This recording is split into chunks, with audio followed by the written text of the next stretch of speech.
The year 2000 really marked a significant change in the global economy. From about the year 1980 to about the year 2000, there was a real tremendous real economic growth in the global economy. But since the year 2000, we've been in kind of this bubble economy. The last two, in 2000 and 2008, kind of crashed in spectacular fashion. And we think that, again, we're at the top of another bubble, which again will kind of crash. And we've been trying to mask it in various ways. And one of the biggest ways, obviously, is by amassing a tremendous amount of debt. In the world right now, there's approximately about $200 trillion in debt. Actually, a report from McKinsey Global Institute last summer said that since the year 2008 in the financial crisis, there has been an increase of $57 trillion in debt. The amount of debt that countries can borrow has come to a limit, and they can no longer borrow. It's like this big giant Ponzi scheme. As long as you have more and more money coming into the system, then the system is okay, it's stable. But as soon as you turn it off and you can't borrow more money, well, then we're seeing that the various economies are starting to struggle. Our models are indicating that we're going to see another situation like we had in 2008, where we're going to see the stock market drop by about 50 to 55%. The other thing that we're seeing is that revenues and profits in companies are starting to slow down. People are tapped out. Most people can't afford to spend more money on things, and so the stock market is going to react to that as well. Some companies like Apple and Google and Amazon, some of these very profitable companies, are sitting on a large amount of cash, approximately $1.4 trillion. The problem is that they're not spending it. Normally, corporations don't like to have cash because cash doesn't really earn them anything. The fact that they're just sitting on the cash is because there's not any good opportunities to invest money, to grow companies, to buy other companies, or do the kind of activities that help a company grow. The other side of that coin is the debt.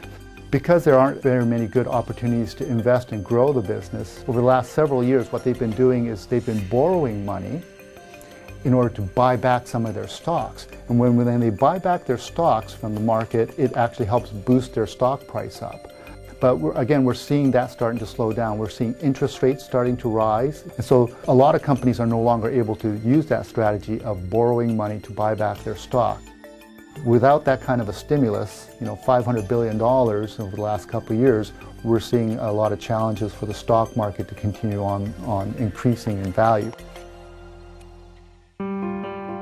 Most of us don't really look at the stock market or care about those types of things, but what really has impact is jobs. And when the stock market goes down and when companies are kind of hunkering down for a bad environment, they start to lay off people, they stop spending on investments and things like that.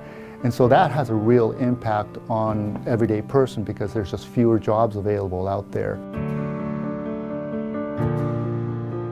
So we see that since the year 2000, we've been on this steady downward trend in the economies.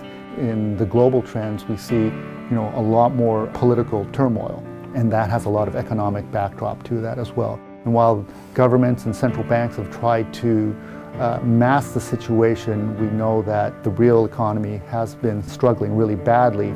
We think in the next 5 years or so, it's going to be a huge challenge, and we may see some real downtrends, a global depression maybe.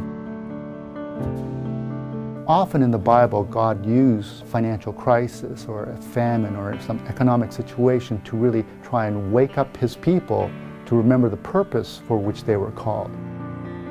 The Israelites were freed from Babylon and allowed to go back to rebuild the temple in Jerusalem.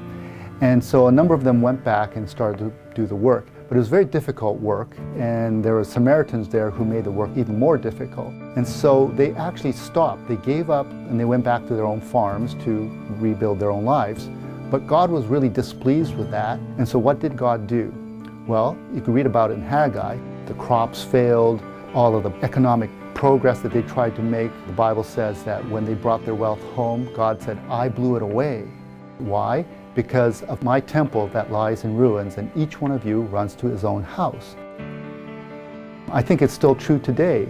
We're in a condition that the Bible calls Laodicea. We think that we're wealthy and increased in goods and in need of nothing. And so what better way for God to wake up His people than a financial crisis. Perhaps the loss of some of our material wealth will help us to remember why we were called and help us to rely more fully on Him.